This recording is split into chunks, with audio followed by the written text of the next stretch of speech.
क्या हिमालय की गोद में देवदार के जंगलों के बीच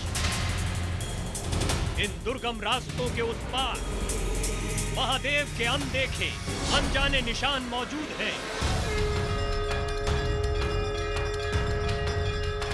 कहते हैं ये वो जगह है जो अमरनाथ और कैलाश मानसरोवर जितनी ही पवित्र है, जो 12 ज्योतिर्लिंगों के बराबर शक्तिशाली है। एक ऐसी जगह जिसका जिक्र हजारों किंवदंतियों में हुआ, जिसे लेकर हजारों किस्से कहानियां मौजूद हैं, लेकिन वहां सिर्फ सच्चे तपस्वी ही पहुंच पाते हैं।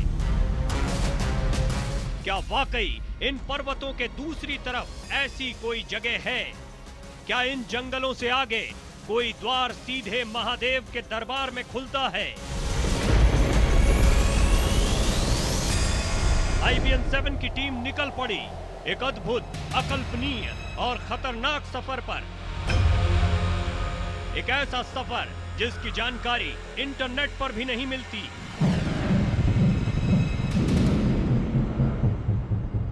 यह देखने कि क्या जिस जगह का जिक्र दंत कथाओं में किया जाता रहा वो सिर्फ किसी की कल्पना है, सिर्फ एक अंधविश्वास है, या वाकई वहां कुछ है, कुछ ऐसा जो सदियों पुरानी कहानियों को साबित कर देगा। हजारों फीट की ऊंचाई पर खतरनाक जंगलों के बीच क्या कलयुग में मौजूद हैं महादेव?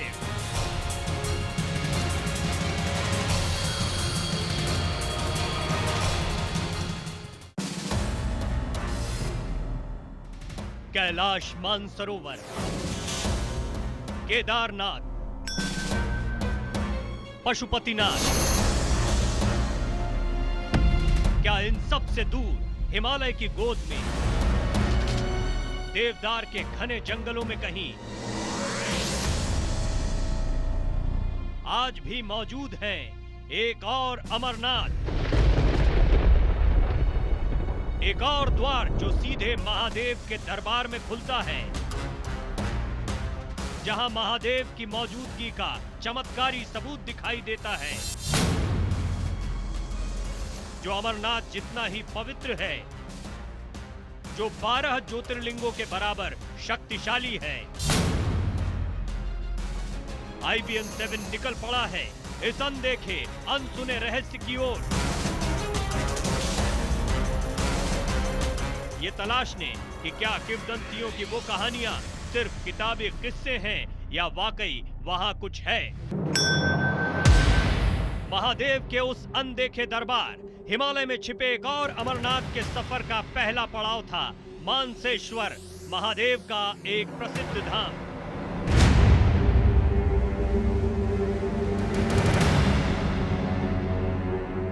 कहते हैं यहां मांगी गई मुराद कभी खाली नहीं जाती, लेकिन महादेव से जुड़ा एक रहस्य हमें इस धाम में भी मिला, और ये रहस्य था इस कुंड का। कम लोग ही जानते हैं कि इस कुंड का जिक्र स्कंद पुराण के मानस खंड में भी हुआ है। ऐसी मान्यता है कि इस कुंड में मौजूद पानी अमृत से कम नहीं है। माना तो यह जाता है कि इस कुंड में जो पानी है वो हजारों किलोमीटर दूर कैलाश मानसरोवर की झील का है, और इसे खुद महादेव ने प्रकट किया था। सतयुग में निकुंभ नाम का शंकर भगवान का एक प्रसिद्ध गण था। उन्होंने मंशेश्वर पर्वत पर तपस्या की थी। जब तपस्या करने के बाद शंकर भगवान प्रसन्न हुए थे तो शंकर जी यहाँ आए। बताता है कि शंकर भगवान ने अपने दाएं अंगूठे के जल से मानसरोवर का जल को प्रकट कर दिया। इस पानी के रहस्य से जुड़ी एक और कहानी भी प्रचलित है। कुछ लोग मानते हैं कि इस कुंड का रिश्ता पांडवों से है। माना जाता है कि जब पांडव अपने पिता के श्राद्ध के लिए कैलाश मानसरोवर जा रहे थे, तब रास्ते में ही मुहूर्त का वक्त नजदीक आ गया। तभी अर्जुन ने अपने धनुष बाण से पर्वत पर प्रहार किया और कैलाश मानसरोवर का जल यहीं प्रकट कर दिया। इस वक्त मैं जहां पर मौजूद हूं वहां भगवान शिव का बहुत ही सुंदर शिवलिंग मौजूद है और ये है मानसरोवर का जल। इसके बारे में कई मान्यताएं हैं। स्कंद पुराण के मानस खंड में इसका जिक्र मिलता है, जहाँ पर लिखा है कि भगवान शिव ने स्वयं कूर्मांचल में मानसरोवर का पानी लाने के लिए ये वरदान दिया। दूसरी ये भी मान्यता है कि अर्जुन के तीर से यहाँ पर मानसरोवर का जल निकल आया। जो भी है, ये अद्भुत जगह है और ये ऐतिहासिक है। इसका प्रमाण ऐसे मिलता है कि यहाँ पर पांडवों के काल का एक शिलालेख भी बाकायदा लिखा हुआ है। इस कुंड की कहानी हमारे लिए भी नई थी, लेकिन हमारी मंजिल मानसेश्वर धाम नहीं था। हमें तो तलाश है उस जगह की जिसके बारे में कहा जाता है कि वो बरसों से गुप्त है। महादेव का ऐसा दरबार जहां आज तक कुछ गिने चुने सिद्ध सन्यासी ही पहुंच पाए। हमने मानसेश्वर धाम के महंत से महादेव के उस अनदेखे धाम की पड़ताल की और उन्होंने बताया कि पहाड़ों में मीलों की चढ़ाई के बाद वाकई वो जगह मौजूद है। वो हमें बताने लगे कि उस धाम तक जाना आसान नहीं है। वो रास्ता कुछ ऐसी पहाड़ियों से होकर गुजरता है जहां मीलों की मुश्किल चढ़ाई करनी पड़ती है। देवदार के उस घने जंगल से गुजरना होता है जहां जंगली जानवर मौत बनकर भी मिल जाते हैं।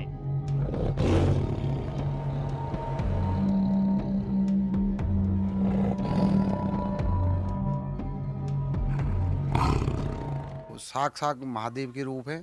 वहाँ अनुभव होते हैं, जो भी वहाँ रहता है उसको शंकर भगवान की सेम बिल्कुल ही वो होते हैं अनुभव। इंटरनेट के जमाने में हमें किंवदंतियों की वो कहानियां सुनाई जा रही थी जिस पर शायद ही कोई यकीन करे। हमें बताया जा रहा था कि इन पर्वतों में एक ऐसी जगह है जहां महादेव का बहुत बड़ा चमत्कार साक्षात मौजूद है। हम भी ये तय कर चुके थे कि चाहे कितना भी मुश्किल हो, हम वो रास्ता तय करेंगे, चाहे कुछ भी हो जाए। महादेव की उस वीरान जगह पर पहली बार टीवी का कोई कैमरा पहुंचेगा। हम नहीं जानते कि हमें वो जगह मिल पाएगी या नहीं। हमें अंदाजा भी नहीं कि क्या वाकई ऐसी कोई जगह मौजूद हो सकती है, लेकिन एक बरसों पुराने रहस्य को दुनिया के सामने रखने का हमारे पास कोई दूसरा रास्ता भी नहीं है। हम निकल पड़े थे एक ऐसे सफर की ओर जिसकी मंजिल खुद हमें भी नहीं पता थी, जहां आने वाले खतरों की हमें जरा भी भनक नहीं थी। हम चलते गए और इन खूबसूरत रास्तों में हमारा अगला पड़ाव था बालेश्वर महादेव।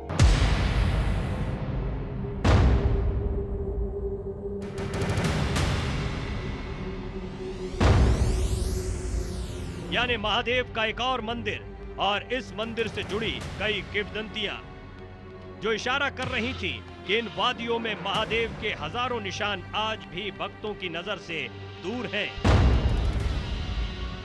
ये मंदिर कितना पुराना है कहना बहुत मुश्किल है, लेकिन पत्थरों को देखकर, इसकी नक्काशी को देखकर और जिस तरह से इस पे कुछ नक्काशियों के अवशेष मिलते हैं, उससे अंदाजा लगाया जा सकता है कि ये कई हजार साल पुराना मंदिर है। लेकिन हमें चौंकाया एक ऐसी बात ने, एक ऐसे मंदिर की जानकारी ने जिसके बारे में हमने कभी नहीं सुना था। भगवान शंकर जहाँ खुद प्रकट हुए, कहा जाता है वो भगवान शंकर का स्वयंभू रूप है।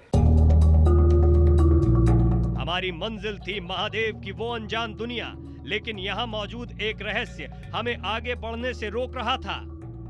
हमें बताया गया कि यहाँ महाभारत के किरदार भीम के पुत्र घटोत्कच का मंदिर है। कहा जाता है कि घटोत्कच का सिर आज भी यहाँ पर मौजूद है। यहाँ के पुजारी तो ये भी दावा कर रहे हैं कि इस गड्ढे में घटोत्कच का सिर है। वो घटोत्कच के सिर को छूने के एहसास का दावा भी कर रहे थे। ये घटोत्कच का सर है इसके अंदर। मैं यहाँ का पुजारी हूँ। काफी नीचे तक जाना पड़ता है हमें इसमें, और लास्ट में इसमें एक उंगली, जब अनामिका उंगली जब जाती है तो सर में जैसे बाल है वैसा लगता है। कहा जाता है महाभारत के युद्ध में कर्ण ने घटोत्कच का वध किया था और उसका सिर यहीं आकर गिरा। हम एक ऐसी जगह पर थे जहां बरसों पुरानी किंवदंतियां अचानक सच की शक्ल ले रही थीं, लेकिन हमारी मंजिल तो कुछ और है। एक ऐसी जगह जिसका रास्ता सीधे महादेव के द्वार पर खुलता है। इस अनजान सफर के दौरान कई पंडितों, कई स्थानीय लोगों ने हमें रोका और ये बताया कि महादेव के उस धाम से पहले हमें कहीं नहीं रुकना होगा। लोगों की मान्यता है कि वहां रुके बिना महादेव की वो मंजिल नहीं मिल सकती। हमें उस कहानी पर भरोसा नहीं था, लेकिन बरसों पुरानी मान्यताओं की खातिर हम वहां रुक गए। हमने सोचा कि शायद यहीं से हमें आगे के सफर का कोई सुराग मिले। ये जगह थी गोलू देवता का मंदिर। हमारा सफर अब आगे बढ़ा। जब हम प्राकृतिक शिवलिंग भगवान महादेव का देखने के लिए आगे बढ़े तो हमें ये अद्भुत मंदिर भी देखने को मिला। गोलू देवता का मंदिर इसे कहा जाता है। इसकी बड़ी मान्यता इन पहाड़ों में है। यहाँ पर हर कोई घंटियाँ चढ़ाता है और चारों तरफ आपको यहाँ पर घंटियाँ ही घंटियाँ दिखाई पड़ेंगी। हमें बताया गया कि गोलू देवता ही चंपावत के राजा थे। यहाँ के लोग गोलू देवता को न्याय का देवता मानते हैं। हमने देखा कि इस मंदिर में हजारों अर्जियां लिखी गई हैं। लोग बकायदा स्टैम्प पेपर पर अपनी अर्जियां छोड़ जाते हैं। जिनके पास स्टैम्प पेपर नहीं होते वो कोरे कागज पर ही अपनी मुराद लिखकर छोड़ जाते हैं। ऐसा माना जाता है कि गोलू देवता के दरबार में लगाई गई हर अर्जी की सुनवाई होती है। हर किसी को न्याय मिलता है। आने वाले एक बेहद मुश्किल और अनजान सफर के लिए हमने भी गोलू देवता के दरबार में अर्जी दी, इस उम्मीद में कि हमारा ये मिशन कामयाब हो। एक ऐसा मिशन जिसके बारे में हमने भी सिर्फ सुना था, किस्से कहानियों में, दंत कथाओं में।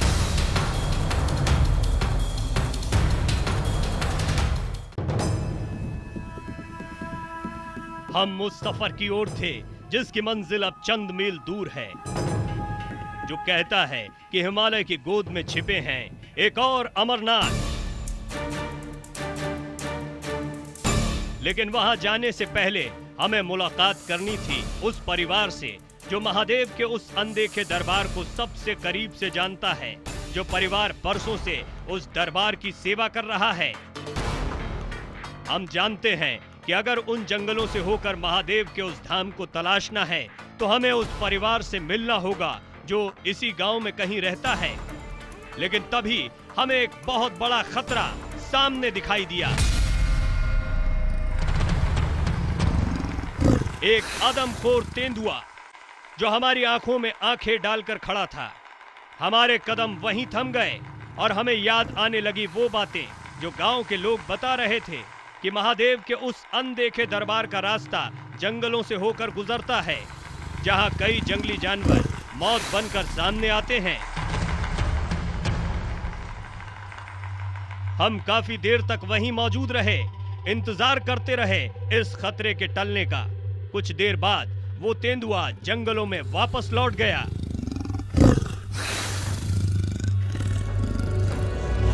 कुछ देर चैन की सांस लेने के बाद हम दोबारा आगे बढ़े और इसी गांव में हमारी मुलाकात हुई महादेव के उस धाम की सेवा करने वाले परिवार के सदस्य धीरेन्द्र खरकवाल से। उन्होंने बताया कि पहाड़ों के ऊपर वाकई वो मौजूद है, एक ऐसा दरबार जिसके बारे में सिर्फ गिने चुने साधु संत ही जानते हैं। तो ये स्वयंभू प्रकट है, शिवलिंग है। इसमें जो बड़ा शिवलिंग है देख रहे हैं आप, अगर आप देखेंगे उसको शिवलिंग को, तो वो शिव जी का प्रतीक है और जो छोटा शिवलिंग है वो दुर्गा का प्रतीक है।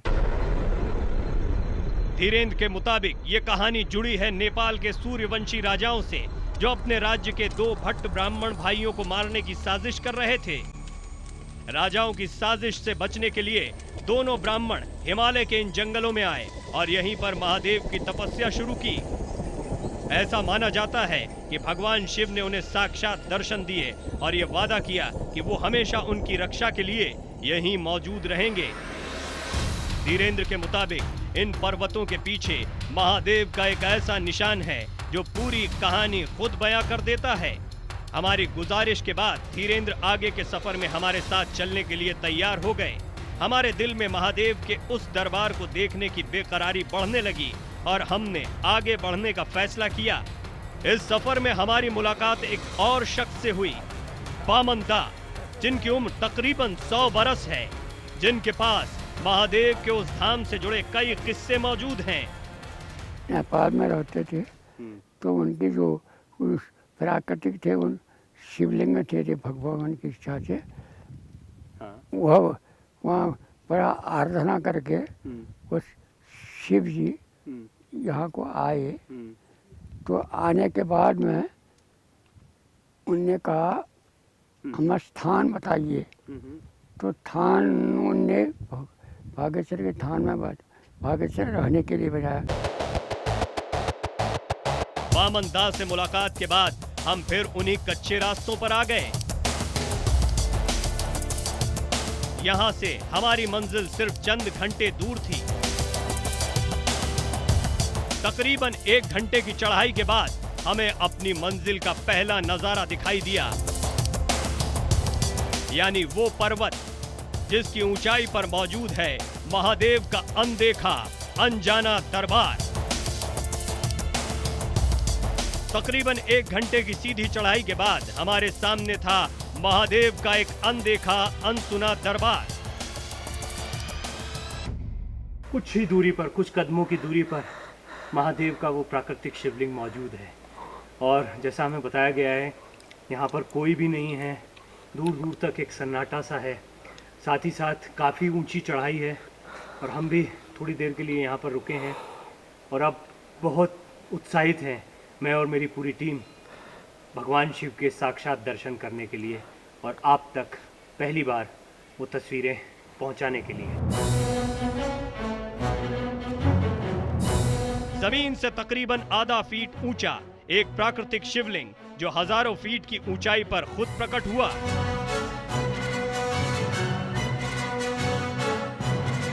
कहते हैं नेपाल के उन ब्राह्मण भाइयों को महादेव स्वप्न में दिखे थे और जब उस सपने की तलाश में यहाँ खुदाई शुरू की गई तो यहाँ एक प्राकृतिक शिवलिंग प्रकट हुआ, इस वादे के साथ कि किसी न किसी रूप में महादेव हमेशा यहाँ निवास करेंगे।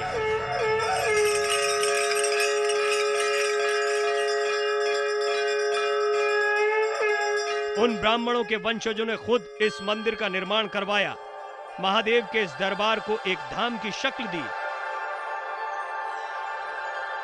लोगों का मानना है कि यह शिवलिंग महादेव के 12 ज्योतिर्लिंगों के बराबर शक्तिशाली है और यही वो द्वार है जो इंसान को सीधे महादेव के दरबार से जोड़ता है।